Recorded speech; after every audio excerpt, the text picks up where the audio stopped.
Hello! In this video I will show you how to set up VPN on Samsung Galaxy A26 5G. So you have to start by opening your Google Play Store, then click on search bar and type in Turbo VPN and click search.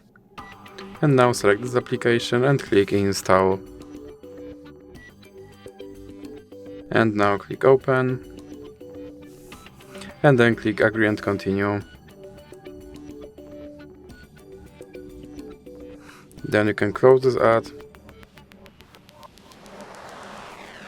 Then click allow and click consent. Now click on this button to start your VPN and click OK. Now you can close this ad. And as you can see, I'm now connected to VPN in Canada. So that's it for this video. If you liked it, please remember to leave a like and subscribe.